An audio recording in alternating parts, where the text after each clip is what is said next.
yes, it's our jubilee. We had our fair share of challenges, but with hard work and prayer, we're still standing. I see a light at the end of the tunnel, and behind the dark cloud, I see a silver lining. Don't make nobody fool you. Don't make nobody use you. Don't make nobody deceive you, distract you, restrict you, derail you, or bully you. Guyana for all are we. Let's live in unity. Come on and celebrate everybody. I'm going down on my knees for Guyana. Say a prayer for Guyana. And continue to lift up Guyana. Every day I keep looking out for Guyana. So if you agree with me,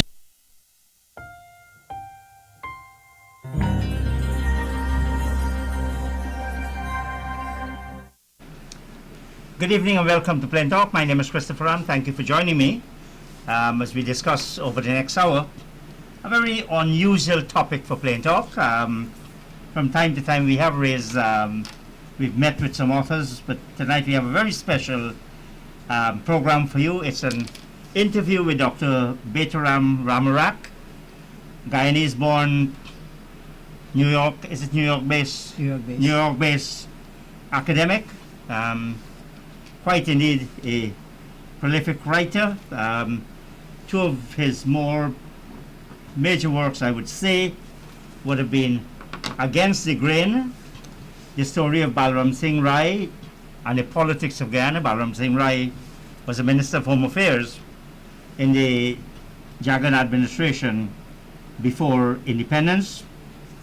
And the other book, which is going to be a principal focus of our discussion tonight, is on Dr. Jung Bahadur Singh, Dr. J.B. Singh. Dr. J.B. Singh, of course, died in 1956. He was 70 years old when he died. He was a politician, a ship doctor, a labor leader, and protector of Indians. On the screen, as you will see, a note that Dr. J.B. Singh was in fact a contemporary of Dr. Ceddi Jagan. In fact, when Ceddi Jagan was born, Dr. J.B. Singh was 33 years old. Dr. J.B. Singh died in 1956, and as we know, Dr. Jagan lived quite a long life to 1997. Yet, as we will see in discussions this evening, their paths did cross quite significantly, and maybe coincidentally, the issue again, and I'm going to ask Dr. Ramarak on that, the other personality was another. He had his own issues with Dr. Jagan. Dr. Ramarak, thank you very much for appearing in Plain Talk. Thank you, Chris. I hope you're enjoying your visit. You're Berbishan. You're very Guyanese, are you? I am Guyanese at heart and soul.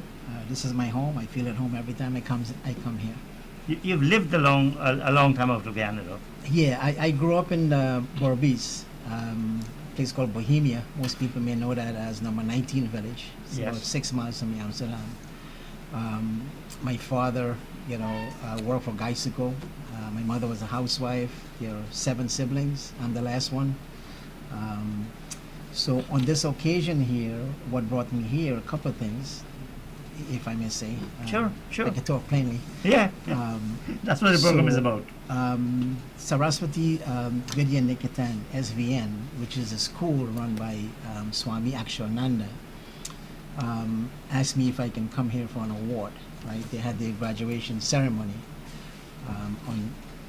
on Sunday. Yes. I wish you were there because there was a great event, and it was a wonderful event. So I came for that occasion, but they also organized a book launch for J.B. Singh. We had wanted to launch that, a couple of years back, before COVID. We did it in New York, but we couldn't. So this was the occasion on Saturday. We were at M&M Peter's Hall, where we actually launched the book. And I know you were there, Yes, of course. and you did actually Great take the evening. questions. Great Thank evening. You. Thank you. This book was launched. This book was published 3 years ago. 2 years ago, so before COVID. Like I said, we couldn't do the launch here. We were planning on doing it, but we just got caught up with that. So this was the occasion for me to come here and launch it here. As I said in my introduction, the two of the books, two of you, would you agree that these are two of your major works, published works? The first one I've done was a recapping of the events of the 100 years of Yes. Indian arrival. Yeah. But really, that's more of an edited version of what transpired at that historic celebration, 1938. 38. And that event was organized by the British Guyana East Indian Association. So I've actually compiled everything there from the local newspapers and put that together. All of the speeches were actually published, Yes. but no one seems to have a copy of it. So I kind of went through the archive and put it together. So that was done. My second, I would say, major piece would have been Balaram Singh Rai. Both of these fellows, if I can call them that, Jung Bahadur Singh and Balaram Singh Rai, I discovered them because I'm from a younger generation. I've discovered both of them from reading Ceddi's, classic, The Western Trial. But they were merely footnote. I know my parents have spoken about Balaram Singh Rai, but not so much Jung Bahadur. He is from an older stock, so to speak. So I thought it would be curious, once I got into the archive, I discovered a lot of information, and I figured, well, this is something, we can actually put together. There has to be more to our history here. There's a great Girmitia. Like a Girmitia would be, the people who signed. Girmit refers to the agreement. So all of the Indians who left India under colonial rule and went to different parts of the world, including Guyana. A great Girmitia, his name is Brijlal, who died, recently. He said, if you don't have memories, there's nothing. How do you assess where you are?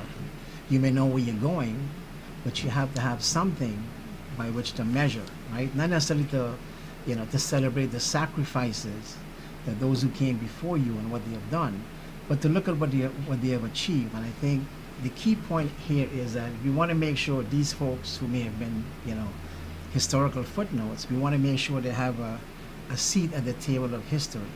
So would you call them footnotes or Well, I would say footnotes in the sense of what I have done, because I've gone through whatever documents I can to put a story.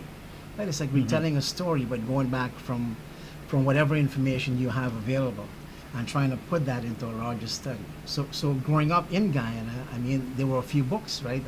Like I said, Ceddi's book was a classic. Everybody has read that. But there's not enough there. And Ceddi had actually spoken kindly of both of these gentlemen. So I thought, there's a bigger story here, and I try to put those two in perspective. But I guess the bigger point here is that you have two stories here of two people who played a role, right, in our development, political development, social development, and so on. And I think that gives us, different pieces of the puzzle, so we can put that together and look at the entire picture to get a better understanding of who we really are. Why did you choose, in terms of writing on historical figures in Guyana, choose Indians? Do you have a particular bias, a particular interest? Well, some people are good at doing certain things, right? If you're a medical doctor, that's your thing. Yeah. I do have a love for history. I also teach politics. So when you look at Guyana's history, there's a lot of things that are not necessarily in place for us to have that bigger picture. So I feel comfortable in doing what I do, right? Which is looking at, Indian history. I am Indian. My parents are Indian. And I felt that history has to be told, because throughout history, when you look at the history of Indians, whether it's here or any place else, there seems to be a silence, right? We can talk about something that's going on now with the Atlantic Reader series, but my bigger point here is that when you look at the historical record, the people who have traditionally written about us, Right? Now, I do want to make the point here very clear that writing about Indians doesn't necessarily mean you're you're excluding and saying other people's history are not important. But this is what I feel comfortable in writing about, because who else would be more passionate about writing the stories about, you know, your own experience or your people's experience. So historically, what we do know is that that history has been written by people who have been very biased. Whether you talk about, you know, C.F. Andrews, you know, we talk about Dalton, who was written about Indians in 1855. You know, if you would, at the launching, I talked about, you know, one of the famous novelists from Guyana, Mittelholzer, who wrote 23 books. 8 of them were on, you know, based on the Guyana environment, but he has a specific perspective of Indians. Mainly they're from the lower class. And as I said, even though he grew up among the Lakus, and he saw that they could rise up from that, you know, from that lower class element and become, so my point is, I think there's a lot for us to look at, and we have to be willing to take on that challenge. And so I have a lot of things that I want to do before I get hit by a truck and disappear. I'm right now. That's the bucket list. Yeah. So, and you're right, and that's my thing. There's no denying that. I'm doing a book on Alice Bagwande Singh right now. I mean, she would be considered the first Indian in Guyana, maybe the Caribbean, who was written an autobiography. Most people call it, you know, her memoirs. Mm-hmm. It's 104 handwritten, you know, autobiography where she shares a lot of information about her background in Suriname, and there's a lot of, you know, kind of unique details for us to look at. And she was also involved in many organizations, but one of the key one was the British Guyana Dramatic Society, where she tried to give Indian culture a space within the European culture, right, and the Creole culture, if you want to call it that. So I think there's a important history that we need to look at. And you know, all of us stand on the shoulders of people who came before us. You mention you historians, you writers generally, have a tremendous responsibility. Well, historians may be a little different.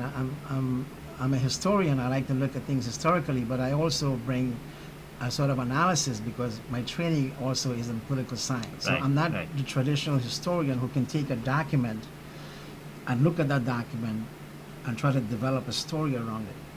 I'm doing that, but I'm also looking at the political aspect of it, because I think that's what makes it more interesting and more important for us to look at. It does, but the point I was going to make, Dr. Rahman, because not many people are prepared to expend that kind of energy, quite frankly, can afford making a living out of something like that. You have a very special responsibility to ensure that what you write is in fact the truth, perhaps even the whole truth. Right. How does that weigh on you as a writer when you are addressing a subject, and to use your word, about something you're passionate? How do you remain dispassionate and impersonal and analytical? Right. Well, I think it all depends on a couple of things, right? You have to start off by what other people have done, and you look for those biases, and you try to fill those biases. So if Dalton, who has written a history of British Guyana, published in, let's say, 1855, and he referred to Indians, you know, as vagrants, you know, people living off the streets, begging, there's something wrong about that. Or Charles Freer Andrews, who was Gandhi's confidant, who came in Guyana to look at the conditions on behalf of Gandhi, of Indians, and which he wrote about. But when you go back and look at what he said about Indians in Fiji, he said, you know, women were, in a sense, prostitutes. So you know there's a bias there. Yeah. So the way you address that is you look at the methodology that is being used. In other words, are you looking at documents specifically? Are you looking at people? Are you interviewing people, you know, who share opinions? Are you measuring those opinions, you know, and comparing that with people who may have opposing opinions? So that's the way you check, right? So I'll give an example with the Balram Singh Rai book. There were people who I interviewed, people who knew him very well, people who were sympathetic, people who were not. Like the whole issue about, his statements about I'm a Rajput. There were some people who knew him very well, who campaigned against him, who said that he was saying that as if he was a warrior, a fighter, because that referred to the warrior class in India. And these are people who would oppose him also because they were members of the PYO. So that's how you measure that, but you don't ignore the other side. But to come back to the methodology that you used, I could not have done that with J.B. Singh, right? I mean, everybody has, they've moved on because he's from an older generation. So again, you look at the documents, you look at what's out there, and you can ask the question, what if? And that's how you try to address that. And then you throw it out in the public and let the public have the debate about that. So methodology is important. Looking at what was written before, right? You look at what is happening with that person's life while he's alive. You look at what other people have said, right, about that person. And we said Ceddi had said things about them, that was and I've said that in the book. So Ceddi had said that J.B. Singh was kind of too caught up in religion. In 1953, he had a person by the name of Fred Bowman who ran against J.B., but Ceddi was, he made a statement. This was the most significant election. So you have to kind of read that for what it is and see what issues Ceddi had with him, right? And what was complimentary about what Ceddi said. So I think you have to look at that from all sides, and I think that's the best you can do. There will never be a perfect study, and I'll tell you, for instance, if some of the information is not available, right, you have to take what you have. We talked earlier about the the MI5 files which came out about Guyana, and they were released in 1961. So that if you had written something before that, it means you would have been excluding that information. Yes. So, but that is what history does. Someone else may write something, and they may challenge a thesis that you have in that book, and that's where that debate comes in. Because it doesn't mean that to make it simple, the Western trial is not the final say, right, on what happened.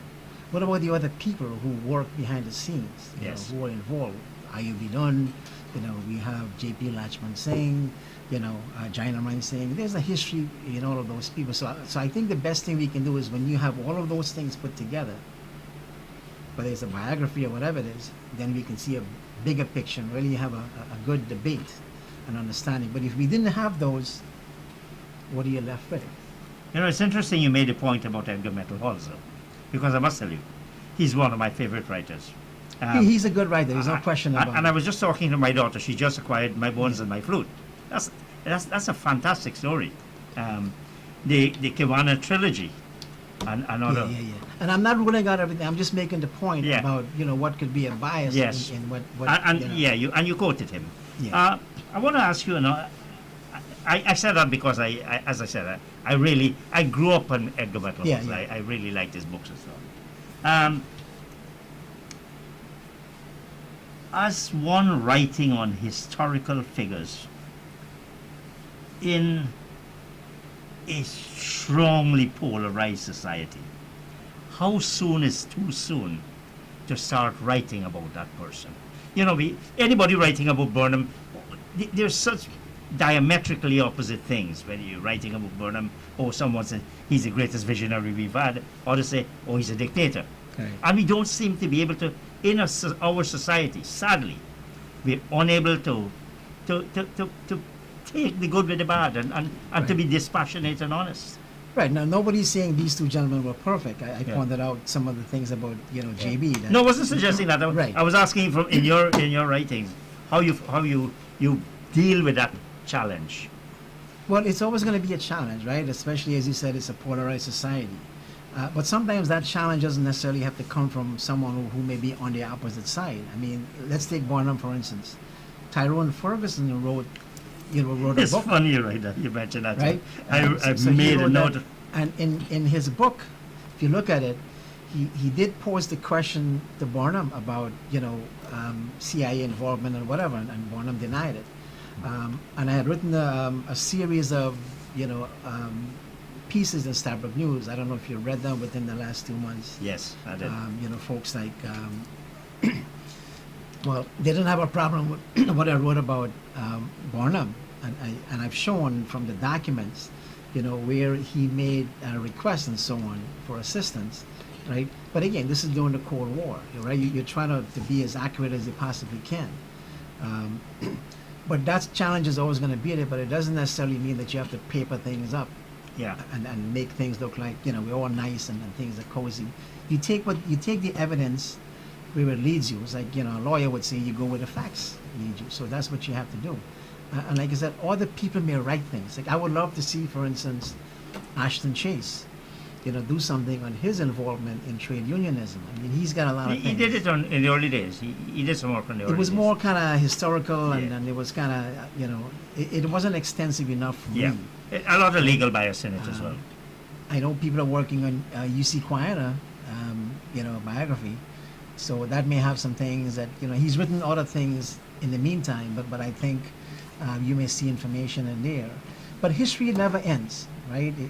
We tend to look at history as things that happen. If it's written down, that's it. Mm-hmm. But it never ends because there's a connection. There's always that connection that brings us to where we are today. And people can always revise, but, you know, what they know about history based on new information, or, you know, in the field of science, it's new technology, right? You didn't have DNA in the past, for instance, but that opened up a whole new set of world for people, you know, to assess things.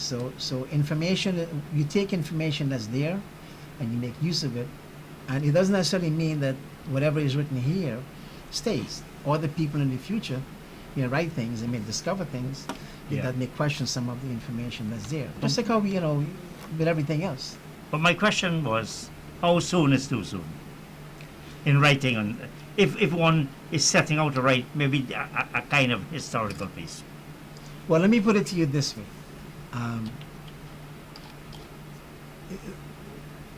At least from my family, my tradition, and knowing that what my family, how supportive they were of the PPP and Ceddi, right? I do have some issues that I brought out with the study here. But if I was to do a study, but let me put it this way, I've read some manuscripts that are coming out about Ceddi that are not very, in a sense, placating what he has done. They're very critical analysis of, let's say, his time during the Cold War. Now, I am sure when that comes out, you know, you're going to have people on one side may have an issue with that. But the point is, to answer your question, how soon is too soon? I don't know if there's a time that's too soon. I think it has to be done, you know, when it's done. You know, if somebody's doing that, I think we have to take it for what it is and look at it and analyze it and then move on from there. Because it's a basis for discussion. Does it have, Dr. Amaranth, does it have something to do with the personality and the subject? You mentioned Tyrone Ferguson, his book on how to survive sensibly or die. He wrote that. Right. I think it's called. He touched on Burnham. He touched on Hoyt. Now, there was little criticism. Is it something about his style and that genre of writing that caused it to be, it wasn't widely available, and I don't know if it's because of the economic circumstances, but I still think it's one of the better books to have come out. It's a good book, yeah, and I only pulled that quotation from him because I was setting the scene to address that. That would have been one question about whether, you know, there's evidence to support the fact that America provided assistance to him, which we all know. Mm-hmm. But in that piece that I did, and again, I don't know if you've seen it, I looked at the, you know, the correspondence and the memos between the different administrations. There was a 303 committee that was formed, and these men were all engaged in that. And everything I've written about is not just conjectures, right, that can be refuted easily. I've put everything in quotation marks, so the entire piece is drawn from actual writing and memos, right, from U.S. officials, and I've done the same thing with Ceddi, where I've argued, you know, God bless his soul, he has some very good qualities, but obviously he was very, pro Russian, not just Marxist. He was pro Russia, and as you know, Donald Ramatar took me up on that. Yes. But the point is, Well, he himself that's, said it. yeah. Well, Donald may be the last, the only Marxist in Guyana right now, but to come Clement back, might have a problem with that one. yeah, well, him too. But the thing is, we can't say that will negate everything he's done. I mean, he took us out, if you want to say, from the low G's, but we have to look at what he's done and where the mistakes were made. He's not perfect. None of us are perfect, right? Except maybe you. Not at all.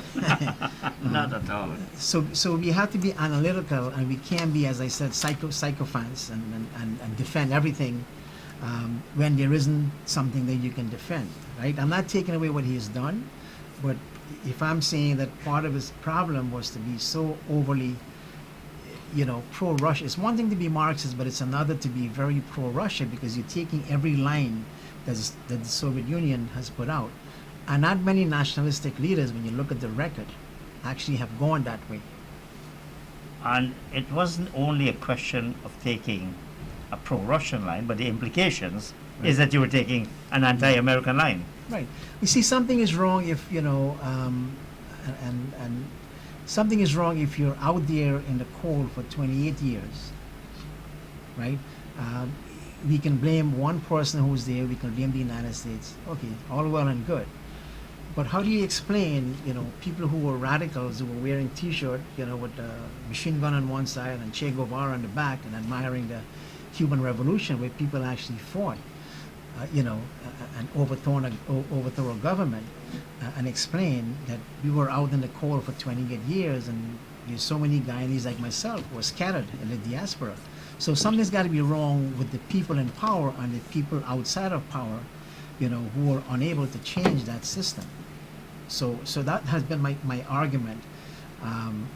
But I would admit to you that the climate, to come back to that question, when is it right?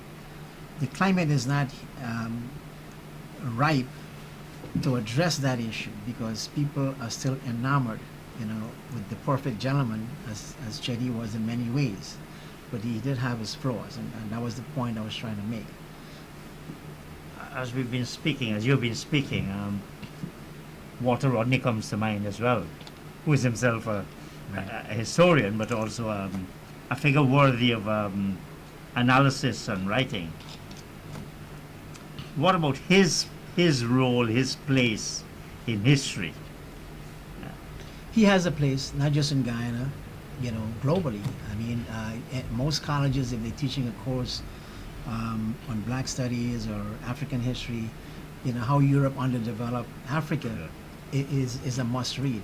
And Rodney was a very prolific writer. There's no question about him. But one of the things that we need to understand about Rodney, he was a writer. He wasn't sitting in an office writing books.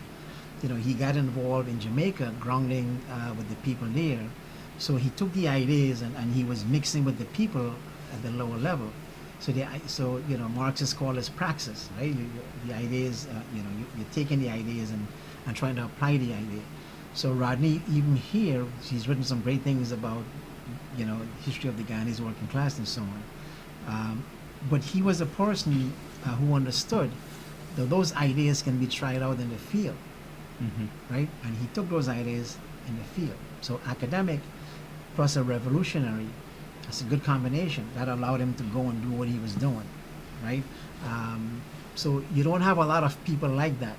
Yeah. Who academics tend to stay in that office. They want to write. They Ivory want to tower. get the credit. So that's where Rodney was a big difference. And of course he was coming at a time. Obviously, society was divided. Yeah. But he was able to mobilize a force against a dictator. And we all know what happened to him. A classic case of Arnold Rampersad. Exactly. That's George Dance wrote that famous book about how Forbes has actually militarized Guyanese society, and he's got some very good data in that study. So so Rodney was up against all of those things. I apologize. I'm taking you a little bit away from the That's book, fine. but I really don't often have the pleasure of talking with someone of your caliber. The history of the working people, of Guyana. Isn't it time someone try and bring that thing up to date? They should, but It's stopped at, if you're looking at me to do all of that, I have my own. No, I'm saying anyone. Yeah, We have a Right. university. They Right. should do some work. exactly. They should. We're having a chair, I think, named after or a person who would be there to continue with his work, Yeah. which is good. So that's something we need to look at. But that itself has been on and off. Remember, Ceddi started it. Exactly, right. So that's something we need to do. But in terms of doing research in Guyana, it's really a sad state, I would say. When you look at, the archive and so on, and accessing information. I was telling you earlier, I was at the archive today, and I'm looking at papers, the Daily Argosy from the 1930s, and I'm looking for specific kind of information, and I'm turning the pages, and there are things that are cut out. Yeah. What you said, whoever was doing that, going there to research, you're stealing our history, so Yeah. to speak. But Guyana has to develop the kind of infrastructure, right, the technology that allows us to do that. And I can tell you one of the things we definitely need to do is put everything in a microfiche. It wasn't working today when so I couldn't have access to whatever was put in the microfiche. But, we have a ton of information about, 240 immigrants who came on those ships, and those records are dangling. So we need to put that in microfiche. 240,000. Thousands of people who came, Yes. yeah. So that information needs to be, put in a manner where it can be accessible. They've done that in neighboring Suriname. They've done that with the slave records. They've done that, with the Yermitias, the Indian records. The Dutch obviously has helped them to do that. Yes. And everything is online. You can sit right here and access that information. But the sad reality is we are not even close to doing that. Well, I really have a great problem with our historians and professionals. They would write fiction because that doesn't take the kind of discipline and the hard work and perseverance that you have to do when you go to that National Archive. Well, you have to put a mask and wear gloves. Yeah. And dust yourself off. And as you say, you think you're getting to a piece, and then suddenly the paper drops off. Well, and that those must be papers pretty we're not frustrating. we're not even allowed to touch those Yeah, because those, and hopefully they're doing a microfiche with that, and I would applaud the government if that's what they're doing. But I think they definitely need to look at that, because history is important, and we need to put those things, in a secure manner, so we can have access to that information. All right, we'll complete the book now. Okay. The book was more than about Dr. Jung Bahadur Singh. I noticed several references to Forbes Burnham, and by comparison, a multitude of references to Ceddi Jagan. Now, I thought this book piece interesting. It's on page 261, and I would advise where is this book available for purchase? It should be in Austin, but I was told today by someone at UG that it's not available. So right now they can get it from. Well, I will make arrangement through SVN Sure. to drop copies though. Yeah. They may have had a sold out or something. On page 261, it says, in hindsight, Burnham was a tactician, a careful modern-day political Machiavellian, always calculating and carefully mapping out his next move. Okay. What's the evidence for that? Well, he was a smart guy. He knew how to play the game. If he was smart enough to find a way to work with the Americans, right? And then he was smart enough to stay in power for 28 years, controlling a minority government, which he built, especially since 1968, with American support, as I've argued in that piece that I wrote in Stafford News. And other people have argued, like Palmer has written a book about Burnham. They've made the same comments. They've actually used some of the same words. So he was a smart politician, and he was inculcated in that. So politics was part of who he was, right? He comes out from an urban situation. I think his father was a teacher. He had experience in Yes. England dealing with West Indian students out there, and he was a lawyer, right? And people say lawyers are very calculating, so maybe he was, but a lawyer turned politician, he understood, and I think, you know, from every indication, everything I've read about him, that statement seems to be something that people are very comfortable with making, especially since he's been in power for so long too. You know, 28 years keeping the opposition at bay and playing the game, winning elections. He was smart enough to have smart people around him. You know, there was something written about Sridhar Ramphal, for instance, a very smart lawyer. Burnham was smart enough to have him on his team. And just, you know, Ramphal was defending Burnham at every international forum, knowing fully well that this guy was, you know, rigging elections at home. So Burnham was smart enough to do that, right? So he had people doing the work for him. And, you know, you can't deny the fact he was a great speaker. Rhetorically speaking, you know, he knew how to manage himself with words. I'm not saying, you know, that Ceddi was not that kind of guy, but Ceddi could relate well, you know, with people, you know, from the villages. The entire village would come out and he would speak in a plain language that they could connect with. But I think tactically, Ceddi, you know, was I know Donald doesn't like the word outmaneuvered, but I think he was outmaneuvered, and he was calculating. So there's a bit of a Machiavellian touch to him. Maybe he wasn't so much concerned about, like Ceddi, about, you know, being honest and getting things done and working for the, you know, for the good of the people. Maybe Burnham was more concerned about power. So I think that's a contrasting difference between the two. And maybe if things were different, you know, if Burnham could have won a free and fair election, things may have been different. But the point is, he did rig the election to keep the PPP out and to keep himself in power. So, and I think he was bold enough to do that. Of course, in you know the famous quotation, "Comrade, the party moves In in devious ways." That was, yeah. So Ceddi was not averse to rigging elections if it suited his purpose. Well, yeah, I mean, internal elections is one Internal thing. elections, yes. Right. And the party structure, you know, places enormous power in in the hands of a few people. So that's true. But like I said, Burnham understood, you know, the nature of politics. I think he had a better handle on the nature of politics. Again, not to say that Ceddi didn't. But the point is, given the circumstances in which they existed, Burnham played the cards well. Even though Ceddi had all the trump cards, Ceddi could win the election, right? And the British, as I've argued before, was with him until I would say 1963, right? But Burnham played the cards well. You know, he watched his rhetoric. He was careful about that, and he was working very closely with the Americans. And he used an advantage which was given to him, which is Ceddi's pro-Moscow position. Now, the British were, like I said, were very still lenient towards Ceddi, but I think Kennedy, that meeting that Ceddi had with Kennedy in '62, changed things around.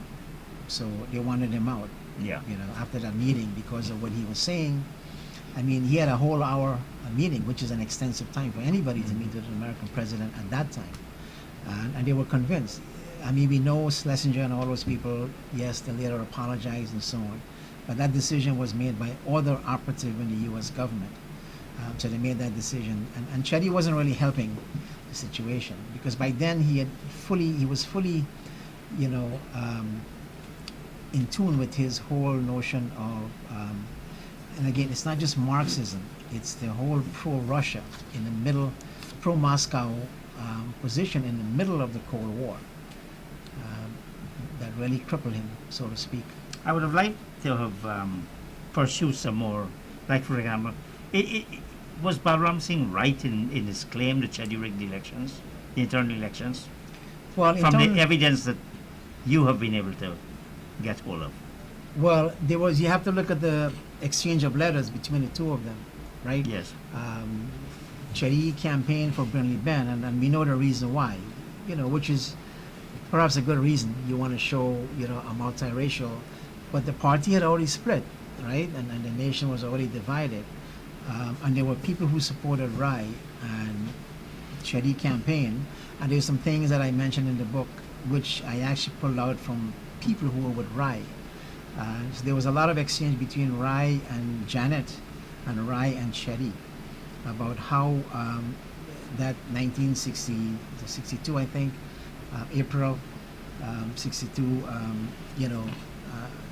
position for party chairperson Yes. was manipulated by the Jagans, and that's where that rift became much more open. I think the rift was there because of ideological differences and so on, but Ceddi and Janet opened up that door for people like Balaram to join, right? When after his 1955 speech, 55, 56 speech that brought in new people into the party. So that was the rift between the two of them, and they wanted to keep that quiet. But the problem is, Rai wouldn't have any. I mean, he's a Rajput, so he wouldn't have anything to do with that. So he went public. I think you used the word chatri in your book as well. Yeah, chatri. We've got a famous chatri as well. Yeah, we have another famous chatri. So that became, blown up in the public, and there were many people in PPP groups throughout the country who passed resolutions. My uncle and so on were part of that process. They, especially when they realized that by July, Rai was going to lose his position as the chairman, or the minister, ministership, yeah, because they were concerned about that. Yeah. So they passed resolutions and send that to Ceddi and says, well, please reconsider doing that.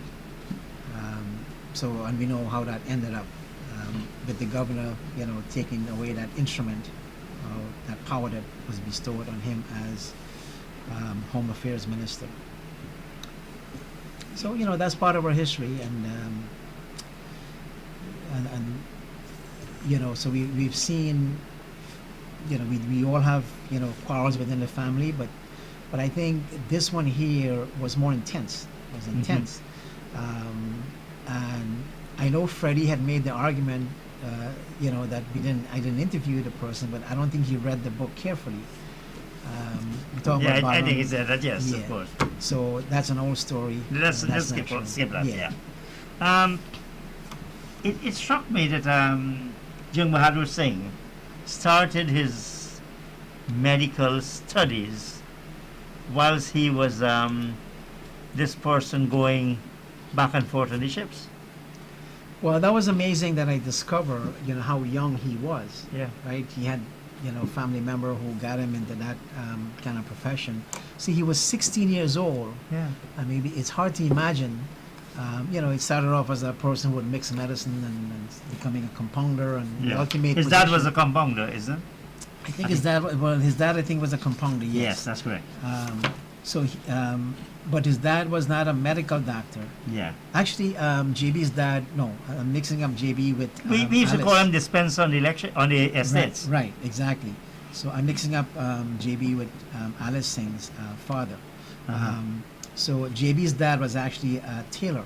They call him a haberdasher. Yes. So Yes. he would go out and sell Indian clothing. All around the country. Yeah, and in those days. He was Syrian before the Syrians. Exactly. So, and see, if we had seen him, we would have seen him in a kurta, walking around with his Indian clothing, selling it from coast to coast. He was, however, essentially an upper class Indian. Well, he worked himself up to be an upper class Indian. But Right? his father, in Right. those days, that would have been a pretty decent job. Well, he's coming from a family of 13. Yes. 5 kids actually died or a childbirth. But, I mean, it's a large family. He was born in good fortune. Then they moved to Reed and Hoop and then across here to Lamaha Street.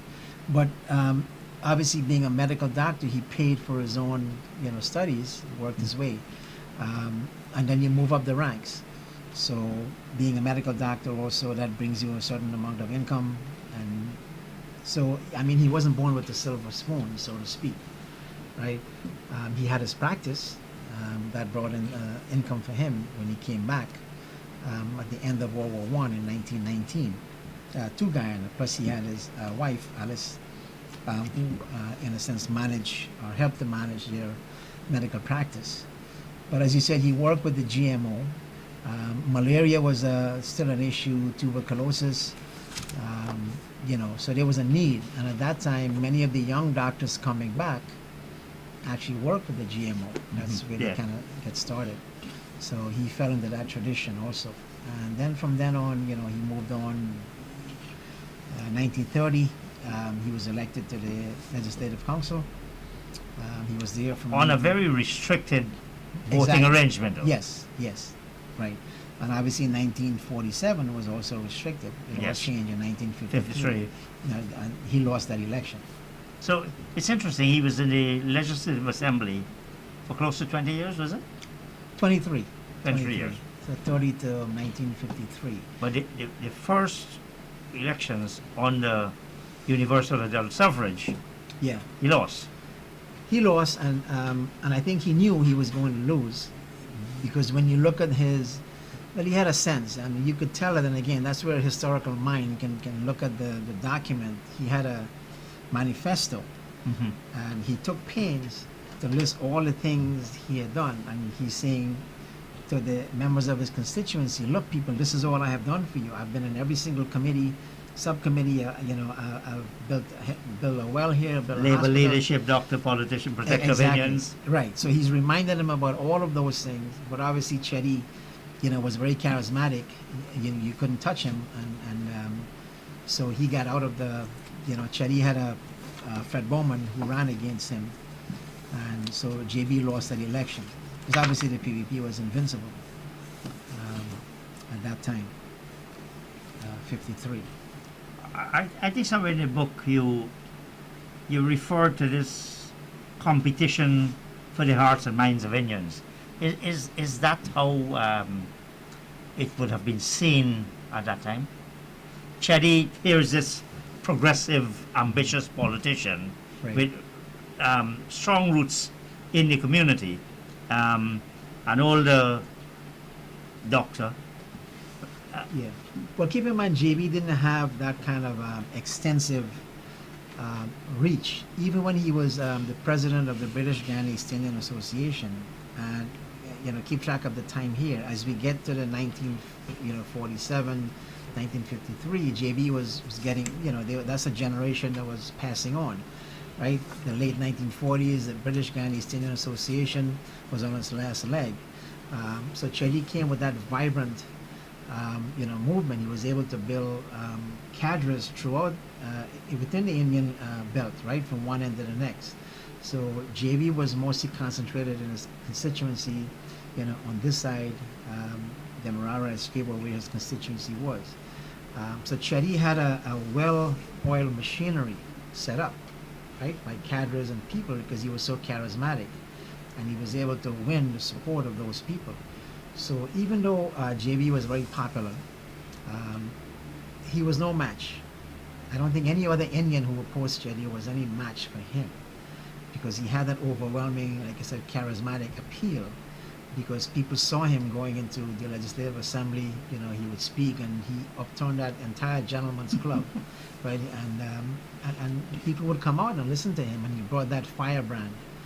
I don't think people were concerned about his Marxist philosophy, but he made explanations very simple for members and primarily Indians, right? Let's be honest about that, so they can understand and they can see. So he was more expansive than JB, much more expansive to the extent that he was able to do more and mobilize more support.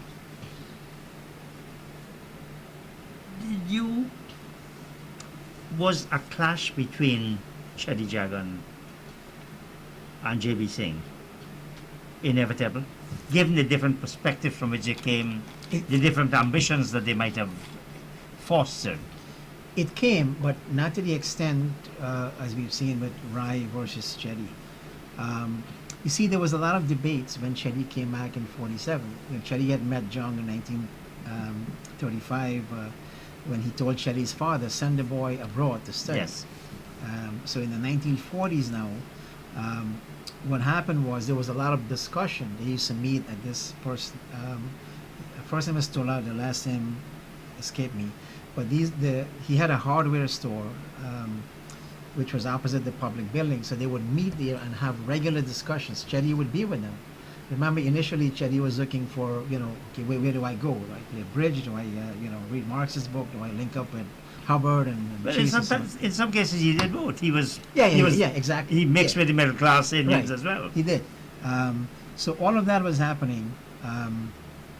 But the thing is, they would always keep that discussion under wraps, right? And I'm getting that information from Mohan Ragbir's book, who was a medical doctor. He kept copious notes about these things, and he's written 2 big fat volumes. So the thing is, they had those discussions. They had their disagreement with Ceddi about communism in China, communism in Russia, and so on. They had discussions about India's independence movement, but they kept it under wraps, right? But it did come out, even in Parliament. It come out, but it came out just before the '53 election, where and that's the only thing I've seen, the only evidence I've seen where JB actually commented on what Ceddi was doing. He said, I don't remember exactly the word that he used, but I do have that speech in the book, where he said to Ceddi, capitalism is the way to go. You're trying to destroy everything, but at the same time you're pushing an ideology which is not good. You're too radical, and you need to kind of slow down a little bit. So JB was, in a sense, looking for a more sort of an evolutionary change, and he did feel, and I think this may have been one of his, his hesitation. He felt that things were moving too rapidly, but he did condemn Ceddi in that speech that he made, saying that you can't destroy capitalism. Ceddi was saying capitalism is doomed, but that's a very radical position to take too. So JB was warning him about that, and he did say that in the speech he made in the Legislative Council, and that was the one incident that I found where he openly took issue with Ceddi's ideology, and and he made reference to that. An issue that fascinates me, not that I have an answer, is how has JB's work, or worse, contributed to a positive development or a negative development of modern day Ghana, if at all? Well, I think first people have to understand who he is, right? Who that person is, to be able to see what kind of impact he may have had. If he was alive today, he would be concerned about a couple of things. One, he would be concerned about young people, not having strong values. That would be a concern. If he was at the SVN graduation at Swami's place, he would have been a happy guy. Yes. Right, so he would have complimented that. Maybe he would have donated, make a contribution to what he saw, and he would have praised what they were doing, because he had a strong connection with his Indian values, even particularly his Hindu values. Yeah, exactly, and he was well read on people like Tagore and so on. His wife was engaged in doing plays, that Tagore had written.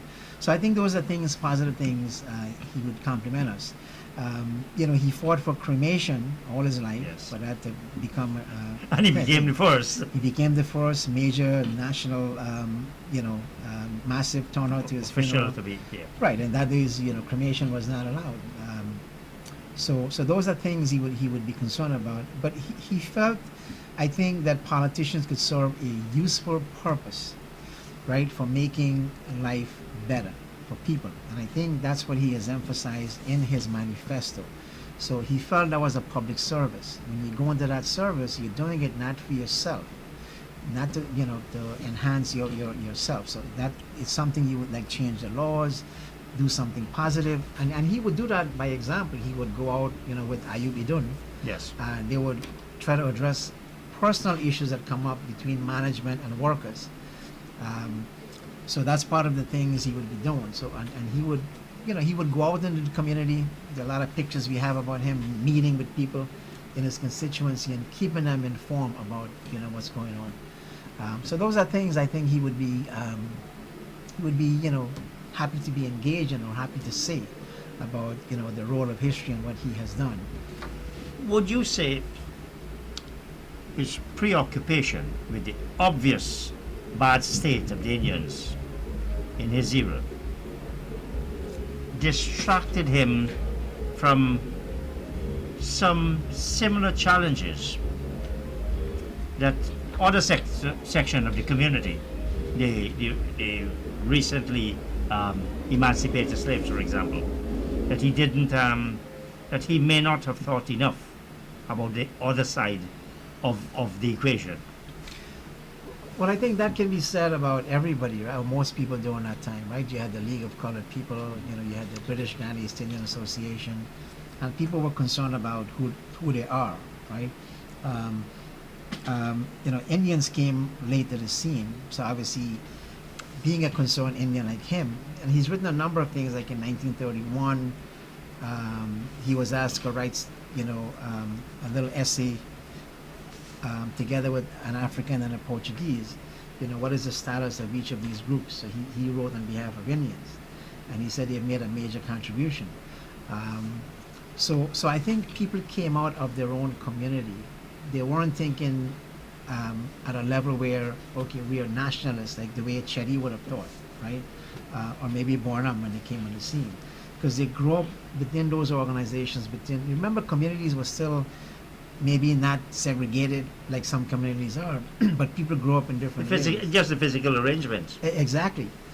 So it was a natural thing to be concerned about who you are. And remember, for him also, he was a member of a strong Hindu leader. He established the Sanatana Dharma Mahasabha. So a lot of the things he was doing was also connected to his own background, his own people. But I'm not saying that he ignored others, because his constituency was a multi-ethnic constituency, and he also won with African support. But he was a guy who worked closely with Africans. And one of the things he talked about when you look at the discussion in Rohan Magbir's book is that he's saying, we have to look at what are the concerns of Indians and look at the concerns that Africans have. And then you can kind of try to figure out the solution, because remember, he was in a trade union with other prominent blacks, right?